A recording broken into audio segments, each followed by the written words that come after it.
ప్రైజ్లాడండి. బాగున్నారా? ఈ దినం దేవుని వాగ్దానం చూసుకుందామండి. మీరు చిన్న పాట పాడుకొని దేవుని మహిమపరుద్దని.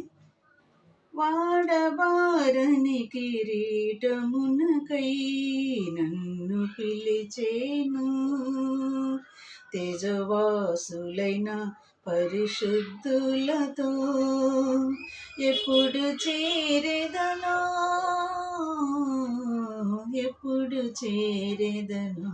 మాధుర్యమే నా ప్రభుతో జీవితం, మహిమానందమే మహాచర్యమే మాధుర్యమే నా ప్రభుతో జీవితం. దావీదు రాసిన కీర్తన అండి, 51వ కీర్తన మనం ఈ దినం చూసుకుందామండి. 51వ కీర్తన 10వ వచనం చదువుకుందాం.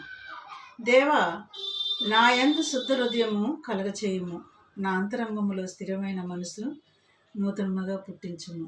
శుద్ధ హృదయం నాకు దయచేయమంటున్నాడు దావీదు భక్తుడు. ఎందుకంటే హృదయ శుద్ధి గల వారు ధన్యులు, వారు దేవుణ్ణి చూసెదురని మన కొత్త నిబంధనలో రాయబడిందిగా. నిజమే, హృదయము మన శరీరానికి, మన అవయవాలకి అన్నిటికీ కేంద్రమై ఉన్నది. కాబట్టి హృదయం శుద్ధి చేయి ప్రభువా అని దేవుని ఎదుట ప్రార్థన చేస్తున్నాడు. ఎందుకు అలా చేస్తున్నాడంటే దావీదు తప్పు చేశాడు.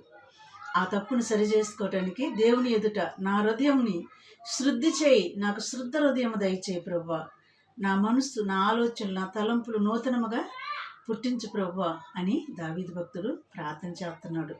తన తప్పులు తను ఒప్పుకుంటూ యేసయ్య ఎదుట.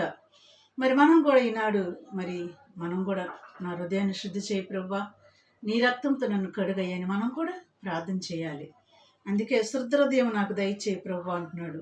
నిజమే, హృదయ శుద్ధి గల వారు ధన్యులు, వారు దేవుణ్ణి చూసెదరు అని చక్కటి మాటలు ఇందులో లిఖితములై ఉన్నాయి. కాబట్టి మనం హృదయ శుద్ధిగా ఉండి దేవుని రాకడ కూడా మనం సిద్ధపాటు కలిగి ఉందాం. మరి ఇటు మాటలను బట్టి మనం ప్రార్థన చేద్దామా? కళ్ళు మూసుకోండి. స్తోత్రములు ప్రభువా, ఈ మాటలు దీవించి ఆశీర్వదించయ్యా.